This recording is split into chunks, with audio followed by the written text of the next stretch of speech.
ஒரு ஆணும் பெண்ணும் பேசிக்கொண்டாலே அது வந்து காதல் அல்லது தவறான உறவு அப்படிங்கிற அச்சுறுத்தல் இங்கே நிலவும் போது ஆண் பெண்ணுக்கு இடையான ஒரு நல்ல உறவுமுறை இங்கே இல்லை. ஏன்னா ஒரு பெண்ணை பார்த்தா அது காதலாக தான் இருக்கணுங்கிற அவசியம் இல்லை. ஒரு ஆணை வந்து ஒரு பெண் பார்க்குறா அப்படின்னா அது காதலாகத்தான் இருக்க வேண்டிய அவசியம் இல்லை.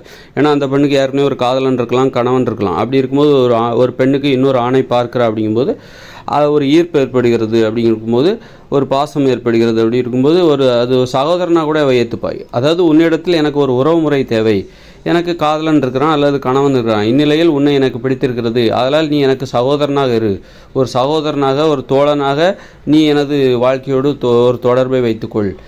அந்த மாதிரி ஒருத்தரை பிடிச்சிருக்கு அப்படிங்கும்போது அவங்க வந்து காதலாக தான் இருக்கணுமா?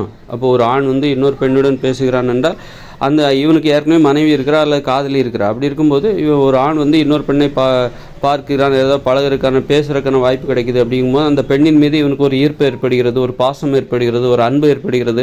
அப்படி இருக்கும்போது அது வந்து காதலாக தான் இருக்கணும் அப்படிங்கிற அவசியம் இல்லை, சகோதரியாக ஏற்றுக்கொள்ளலாம். ஏன்னா ஏற்கனவே இவனுக்கு ஒரு காதலி இருக்கிறா, அந்த காதலியவே ரொம்ப நேசிக்கிறான், அல்லது இவனுக்கு ஒரு மனைவி இருக்கிறா, அந்த மனைவியவே ரொம்ப நேசிச்சுக்கிட்டு இருக்கான். அப்படிங்கும்போது மனைவிக்கு உண்மையாக இருக்கான். அப்படிங்கும்போது இப்போ ஒரு புதுசாக ஒரு பொண்ணை பார்க்குறான், பேசுகிறான். அப்படிங்கும்போது அந்த பெண்ணின் மீது இவனுக்கு ஒரு ஈர்ப்பு ஏற்படுகிறது, அன்பு ஏற்படுகிறது, பாசம் ஏற்படுகிறது. அந்த பெண்ணின் உறவுமுறை இவனுக்கு தேவை, அந்த பெண்ணின் நினைவுகள் இவனுக்கு வருகிறது. அப்படி இருக்கும்போது நீ எனக்கு ஒரு சகோதரியாக இரு, எனது வாழ்க்கையில் நீ இரு, எனக்கு ஒரு சகோதரியாக அல்லது தோழியாக, ஒரு தங்கையாக, ஒரு அக்காவாக நீ இரு, அல்லது ஒரு அம்மாவாக. அந்த மாதிரி வயசு அதிகமாக இருக்கலாம், அதாவது ஒரே சின்ன வயசாக இருக்கலாம். ஒரு 40 வயசு உள்ள மதிக்கத்தக்க ஒரு ஆள் வந்து ஒரு 20 வயசு பொண்ணை பார்க்குறார். அந்த 20 வயசு பொண்ணை பார்க்கும்போது இவருக்குள்ளே ஒரு ஈர்ப்பு வருகிறது. அப்படி இருக்கும்போது நீ எனக்கு ஒரு மகளாக இரு, ஒரு சகோதரியாக இரு, எனக்கு குட்டி தங்கையாக இரு.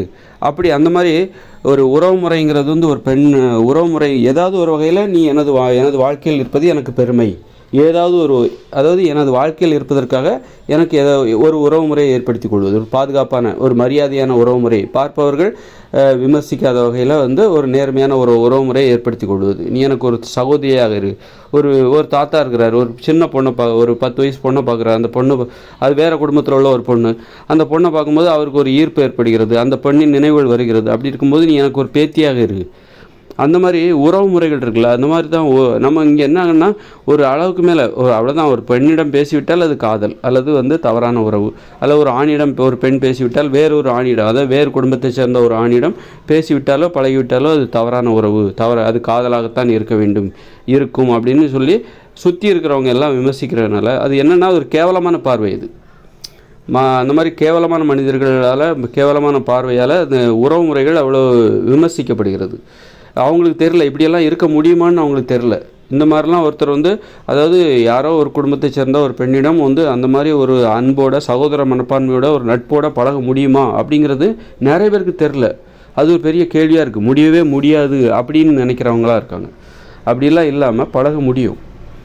இப்போ யாரோ ஒரு பெண் வேறு ஒரு குடும்பத்தை சேர்ந்த பெண், அவளுக்கு கல்யாணம் ஆகிடுச்சு, கணவன் இருக்கிறான். அந்த கணவனோட அவளுக்கு ஒரு நல்ல உறவுமுறை, ஒரு உண்மையாக அன்பாக பாசமாக இருக்குது. அதே மாதிரி இங்கே ஒரு ஆண் இருக்கிறான். அப்படி இருக்கும்போது இவனுக்கும் மனைவி கணவன் இருக்கும்.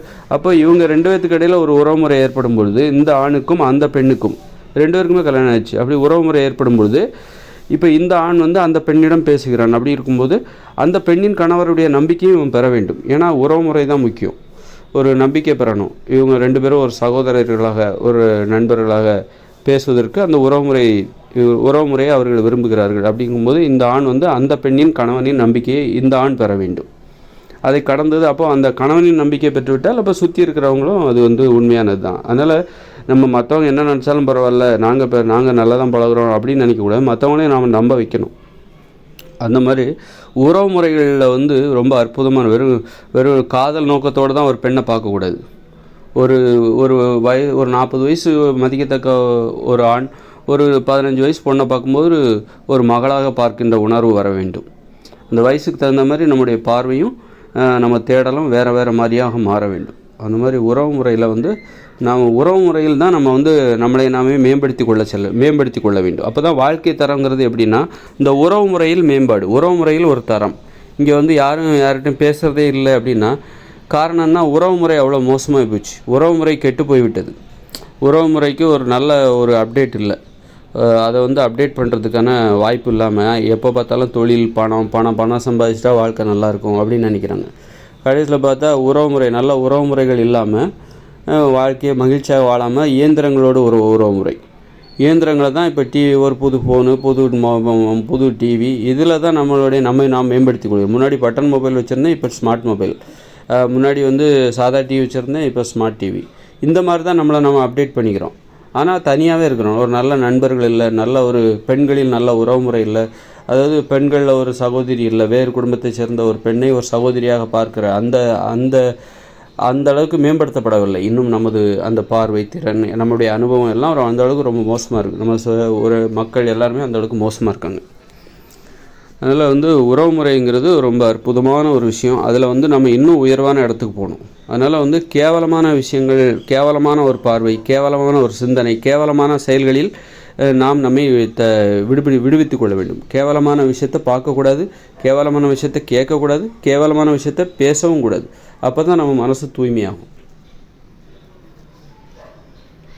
அப்போ தான் நமக்கு உறவு முறையில் நல்ல உறவினர்கள் கிடைப்பாங்க. நல்ல உறவினர்கள் நமக்கு சுற்றி உள்ளவங்க, நம்ம பார்வை மாறிச்சுன்னா நமக்கு எல்லா உறவினர்களும் இங்கே எல்லாமே இருக்க தான் செய்யுது. நாம் தான் தயாராக இருக்கணும்.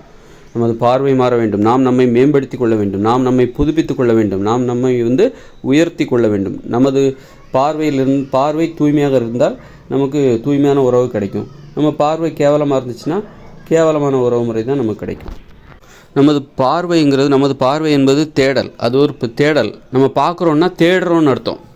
பார்க்குறோன்னா என்ன அர்த்தம்? தேடுறோன்னு அர்த்தம். அப்போ நீ உனது பார்வையில் கேவலமான பார்வை இருந்துச்சுன்னா கேவலமான விஷயத்தை நீ தேடுறன்னு அர்த்தம். கேவலமான விஷயத்தை நீ பார்க்குற அப்படின்னா கேவலமான விஷயத்தை நீ தேடுறன்னு அர்த்தம். கேவலமான விஷயங்களை நீ பேசுகிற அப்படின்னா கேவலமான விஷயத்தை நீ தேடுறன்னு அர்த்தம். பேசுதல் என்றால் தேடுதல் என்று பொருள். பார்த்தல் என்றால் தேடுதல் என்று பொருள். அப்போ கேட்டல் என்றால் கேட்பது என்பது தேடுதல் என்று பொருள். அதனால் நீ கேவலமான விஷயங்களை கேட்டாலும் சரி, கேவலமான விஷயத்தை பார்த்தாலும் சரி, கேவலமான விஷயத்தை பேசினாலும் சரி, உனக்கு நீ கேவலமான விஷயத்தை தேடுகிறாய் என்பதால் உனக்கு கேவலமான விஷயந்தான் உனக்கு கிடைக்கும். அதனால் கேவலமான விஷயத்தை நம்ம தேடாமல் நல்ல விஷயத்தை தேடினா, நமது பார்வையில் கேவலமான தேடல் இல்லாமல் இருந்தால், கேவலமான பார்வை என்பது நமது பார்வையில் இல்லாமல் இருந்தால் நமக்கு நல்ல விஷயங்கிறது நம்மை தேடி வரும். நமது பேச்சு நல்ல பேச்சாக இருக்கணும், கேவலமான பேசக்கூடாது. அப்படின்னா நமக்கு நல்ல தொடர்பு என்பது நமக்கு கிடைக்கும். ஒரு மொபைல் ஃபோனில் கூட நம்ம கேவலமான விஷயத்தை பார்க்கக்கூடாது. கேவலமானவற்றை பிளாக் செய்து விட வேண்டும். இப்போ சுய அன்பெல்லாம் இருக்குல்ல, அதெல்லாம் கேவலமான விஷயம். அந்த விஷயத்தை செய்யவே கூடாது. அவங்க கேவலமானவர்களாக ஆகிவிடுவார்கள். கேவலமானவர்கள் தான் சுய இன்பம் செய்வார்கள். சுய இன்பம் செய்கிறவர்கள் கேவலமானவர்களாக ஆகிவிடுவார்கள். நல்ல சுய இன்பம் செய்கிற பழக்கமே கிடையாது அப்படின்னா, நீ புதுசாக சுய இன்பம் செய்கிறீன்னா அது ஆணாக இருந்தாலும் சரி, பெண்ணாக இருந்தாலும் சரி, அவங்க கேவலமானவர்களாக மாறிவிடுவார்கள். அதனால் எதெல்லாம் நம்மளை கேவலமானவர்களாக மாற்றும் என்பதை தெரிந்து கொள்ள வேண்டும். அதுமாதிரி மாமிச உணவு, மீன் உணவு, முட்டை உணவு, இதெல்லாம் நம்மளை கேவலமானவர்களாக மாற்றிவிடும். தானிய உணவு, இதெல்லாம் நம்மளை கேவலமானவர்களாக மாற்றிவிடும். அதனால் உணவு முறையில் நல்ல விஷயத்தை தேடணும், நல்ல உணவுகளை தேடணும், கேவலமான உணவுகளை தேடக்கூடாது.